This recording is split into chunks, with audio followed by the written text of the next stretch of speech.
Guys, so we've been looking at the work of Barbara Hepworth and doing some research, and this is just a quick Google search, and I can see lots of different sorts of imagery. Lots of them are pierced. Look at this one, it's kind of got bits that sort of undulate and flow. They look quite flat. Some of them look quite solid and chunky. Some of them have those wires and strings in them. Some of the work you might have seen is stacked as well, like the examples we've looked at on the sheet. Thinking about Barbara Hepworth's work on the landscape, I've selected a range of pebbles that I happen to have to hand. Now, I appreciate not everybody has these. This one's actually a little shell, a damaged shell. Notice the holes and cavities in some of these stones, which make them like little passageways running through them. So some of them have lines wrapping around them, like sedimentary rock, but you can see the lines as they wrap and suggest contours. Some of them have got sort of more angular marks into them. So what I'm going to start to do is I'm going to start doodling and drawing similar shapes to these, thinking about Barbara Hepworth. And pop them to one side, and the kind of overall shape was sort of organic. So see what I'm doing? I'm putting my pencil down and I'm drawing over the top of it and creating a shape. Now I might just create a few shapes. They could loosely be based on the rocks. See how I'm just letting the pencil go for a little wander. Sort of a bit like a figure of 8. I've joined and connected it together. I'm not pressing particularly hard, but now I'm kind of in the space of it. I'm just wandering and allowing this pencil to create these sort of free drawings. Now at the moment they're just shapes and they look quite flat. I'm going to get you to think about principles of volume. So here I've drawn two little circles. Remember, if we put lines on something that look flat, it will suggest it's 2D.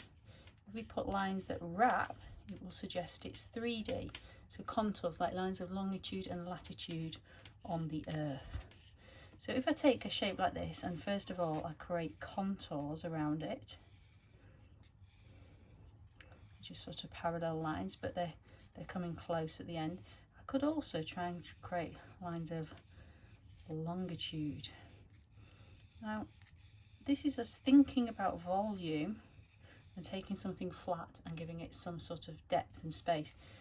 I'm going to draw another one here, and I'm going to put the principle of shading to do with drawing tone. So imagine we have light hitting here. That'll be your light spot and this will be your darker zone. So with some shading, putting shading in that darker area, letting it get lighter, fading out. I've not done a perfect blend, and I'm allowing marks to develop into this work. I might work into the line a bit more and build it up.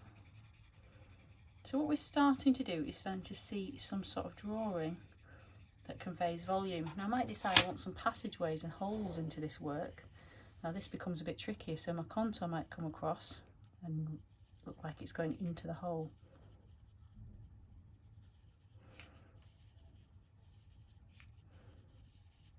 So I'm playing with a doodle in effect, rather than sort of completely resolving something. Well, this is suggesting some kind of strange volume that doesn't make a lot of sense to me, but I'm beginning to develop some drawings that look like they're progressing. If I go back to look at the rock, I might go and just apply lines of latitude. So into this shape here. See, I'm doing a continuous line drawing, letting that swell wider down here.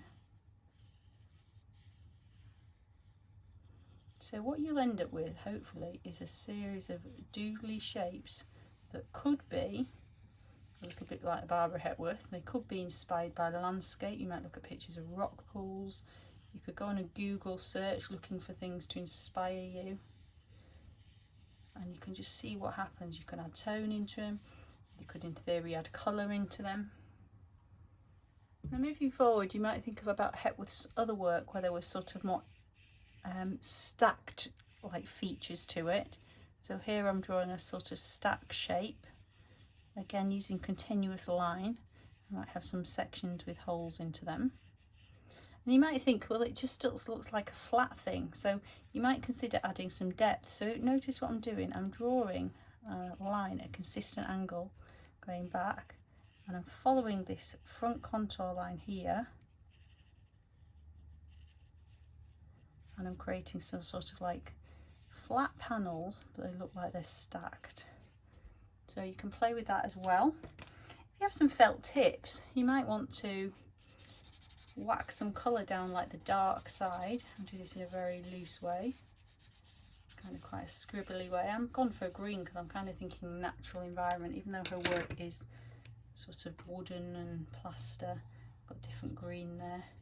So I'm building up some marks into it, and I could continue with my fine liner or a pencil back into it and trying out contours. Now your different materials might kind of suggest different ideas to you.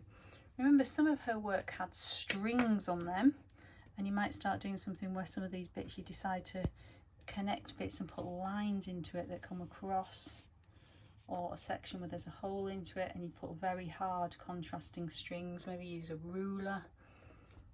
I think about, I'm having some shading down that side, some shading down here, and start to build up the little free drawings and just exploring. Now ultimately we're going to hopefully have a bit of a make. You might be doing a bit of junk modelling with the stuff you might find in a recycle bin. You might be cutting out bits of cardboard or collaging. You might have some Play-Doh. What are the materials that you can manipulate to make organic shapes? You might work with quite angular shapes. So this is a design sheet just to get you in the space where you start to build up and work freely. Give it a go.